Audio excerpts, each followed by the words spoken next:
Glória a Deus. Só depende de você. Só depende de você pedir a Ele. Peça a Ele.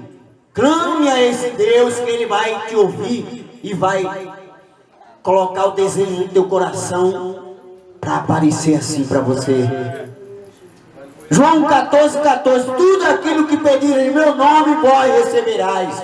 Ele fala em sua palavra. Ele fala. Então não fique triste, não fique desanimado, não fique daquele jeito não, triste não. Se alegre porque a irmã obteve vitória. E ela está agradecendo esse culto, ela vai agradecer, né? Depois da mensagem, né, Marcelo? Ela vai agradecer o culto, primeiramente a Deus, né? E segundo, pela a vitória dela, em nome do Senhor Jesus Cristo. Eu creio assim. Se for vitória, ela vai receber. E já recebeu as outras coisas que pediu. Amém? O evangelista Tiago, né, Diego? O evangelista Tiago está com a oportunidade de, né, fazer algo da parte do Senhor, amém? Salve, irmão, papai do Senhor, amém?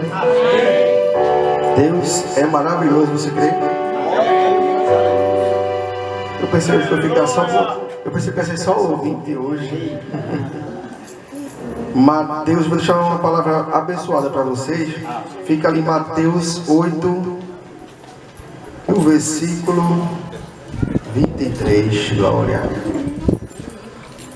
Toca aquele bem. Eu só sei dar um sermão, uma reflexão, um fundo. Dá uma inspiração. É automático, Oh, glória, Jesus é muito bom, irmão. Graças a Deus.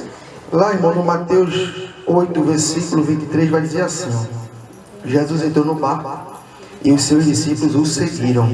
E eis que levantou-se no mar uma grande tempestade, de modo que as ondas cobriu o barco. Jesus, porém, estava dormindo. Mas os discípulos foram acordados dizendo: Senhor, salve-nos, estamos perecendo.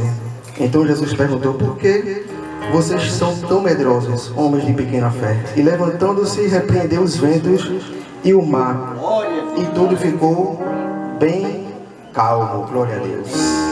É forte, né? Irmão, nesse capítulo fala de um episódio de muita notoriedade, pela sua simplicidade e pelo seu sobrenatural que aconteceu naquele dia. Os discípulos, junto com Jesus, estavam viajando e entraram no mar da Galileia, a caminho de uma cidade chamada Decápolis, onde tinha 10 cidades em uma só região. E no meio do caminho se levanta uma grande tempestade, de modo que no meio do caminho passou-se a ser açoitados com grandes ondas. E colocou a vida dos discípulos em risco, né?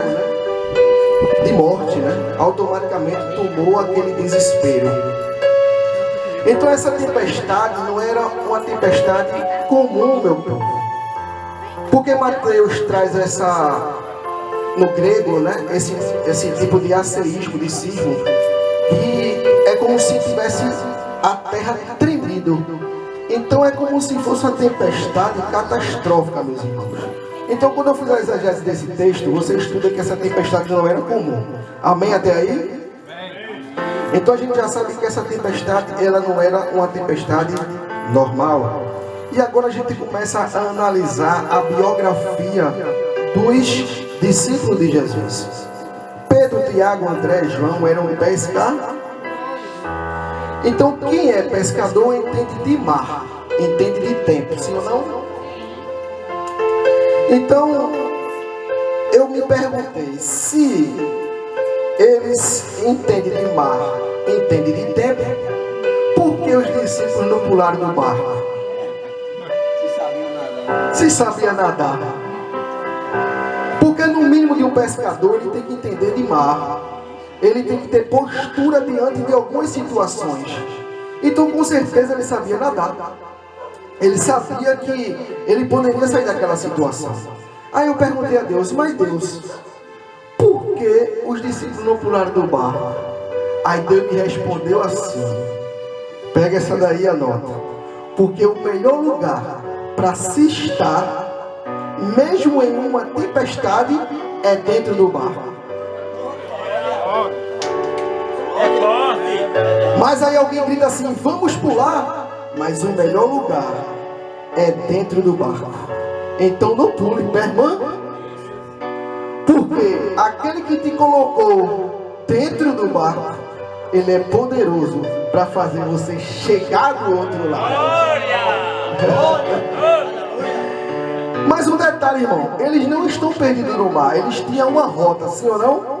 Chegar em Decápolis. Então ele tinha uma rota para chegar. Eles não estavam perdidos. Então os discípulos, ele tinha um caminho para chegar. Sendo que se os discípulos vissem que o tempo não estaria para mar, você acha que eles entrariam no barco? Porque eles conhecem de tempo. Então se eles tivessem visto as nuvens fechadas, eles não iam entrar. Mas varões, vai ter alguns momentos na vida que vai ter sinal de alguma tempestade, né? Quando a gente vê o tempo fechado, a gente já quer pegar logo o guarda e já leva ele aqui debaixo do braço, ou não? Mas não está chovendo. Mas você sempre... Olha aí. Então vai ter algumas tempestades e a gente vai se prevenir. Mas essa tempestade não tinha como se prevenir. Então no meio do caminho levanta-se algumas tempestades, não é isso? De modo que foi açoitado. Sim ou não? Aí Jesus me levou e disse assim: se eu tivesse te chamado para entrar no barco e te falasse que ia ter uma tempestade, vocês aí não entrariam. Porque a gente somos pessoas de prevenção, glória. Mas o que eu estou querendo falar para vocês, irmão, é que a bênção da tempestade que eu consigo prever é porque eu já me preparo. É isso? Então sempre eu vou me prevenir. Então essa tempestade aqui, a gente não consegue se prevenir. A gente diz até assim, né, às vezes, né? Em janeiro eu vou começar a me cuidar. Em janeiro eu vou orar mais. Em janeiro eu vou jejuar mais. Em janeiro eu vou fazer assim mais.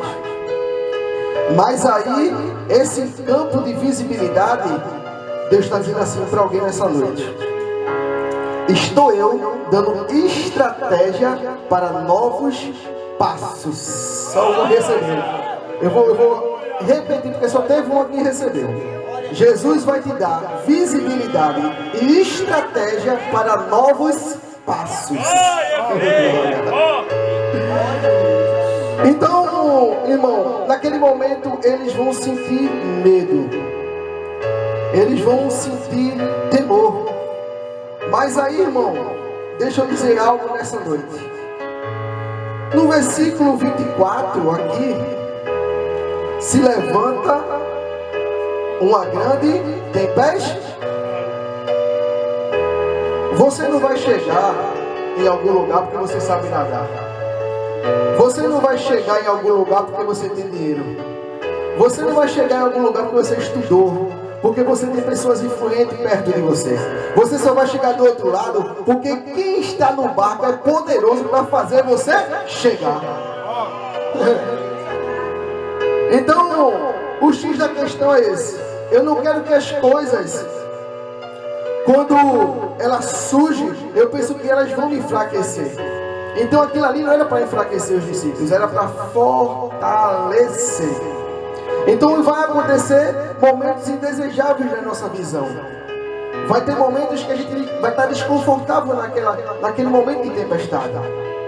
Mas para sair dessa, Jesus vai se levantar. Aí no versículo 24 se levanta uma grande tempestade. Aí no versículo 26, glória. Quem se levanta é Jesus. O maior erro do diabo foi levantar uma tempestade onde Jesus estava no barco.